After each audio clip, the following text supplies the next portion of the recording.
बातमीपत्राच्या सुरुवातीलाच अतिशय मोठी बातमी, सामची एक्सक्लुसिव्ह बातमी। शिक्षक भरती घोटाळ्यासंदर्भात आपण बोलतोय। नागपुरात झालेला जो शिक्षक भरती घोटाळा होता त्याची आता राज्यभर व्याप्ती पसरलेली आहे।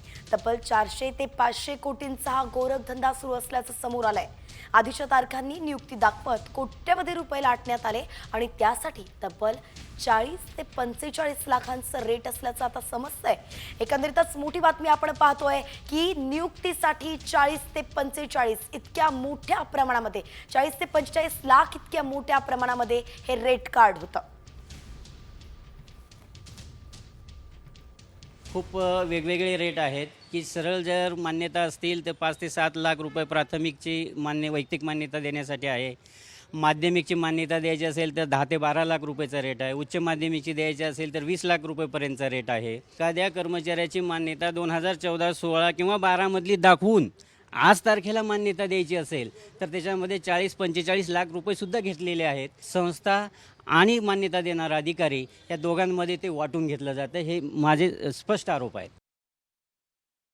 रेट कार्ड कसं आहे आपण जरा सविस्तरपणे पाहूयात।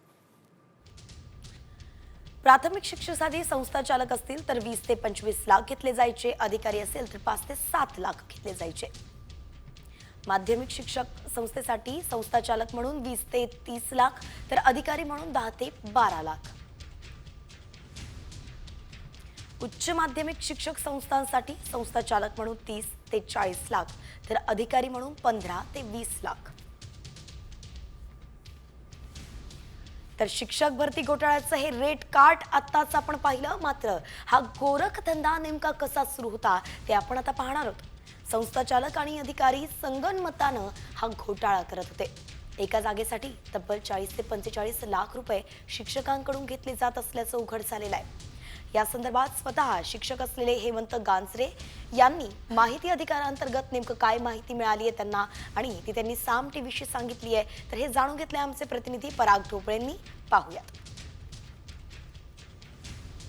नागपुरात 580 शिक्षक आणि शिक्षकेतर कर्मचाऱ्याची बोगस पद्धतीने जे आहे नियुक्ती झाली असल्याचा आरोप जो आहे तो होता आहे आणि या सगळ्या प्रकरणामुळे शिक्षण विभागात एक खळबळ निर्माण झालेली आहे। 2-3 वर्षापासून, 4 वर्षापासून, 5 वर्षापासून हे लोक जागा खाली ठेवतात, मुद्दामून खाली ठेवल्या जाते आणि त्याच्यानंतर शिक्षक मिळाला नाही म्हणून अशा प्रकारचे ते टाइमपास करतात आणि त्याच्या 4-5 वर्षानंतर पुन्हा ॲड काढण्यात येते। शिक्षण अधिकाऱ्याला माहीत असते की ही फाईल बोगस आहे की खरी आहे, हे त्यांना माहिती असते, कारण की त्यांना आतमधून ऑफर आलेला असतो ना, त्याच्यामुळे ती प्रोसेस सुरू होते बॅकडेटची। पेपर छापल्या जातात, पूर्ण पेजच्या पेज छापल्या जाते किंवा मग छोटीशी, कारण की यांना इथे सबमिट करायची असते छोटी जाहिरात, ती जी कात्रण असते ते सादर करायचं असते। पूर्ण पेपर क्वचितच मागितलं जाते। पूर्ण प्रकरण केव्हा मागितलं जाते, जेव्हा शिक्षकाचं प्रकरण हे खरं असते तेव्हा ते पेपर पूर्ण मागितलं जाते आणि ज्याचं प्रकरण खोटं असते त्याला ती फक्त जाहिरात मागितलं जाते, बाकी काही नाही मागितलं जातं। तिथून 20-25 लाखाचा रेट असतो। प्राथमिकसाठी 20 लाख, माध्यमिकसाठी 25 लाख, कॉलेजसाठी 30 लाख, अशा प्रकारचे रेट कार्ड आहे।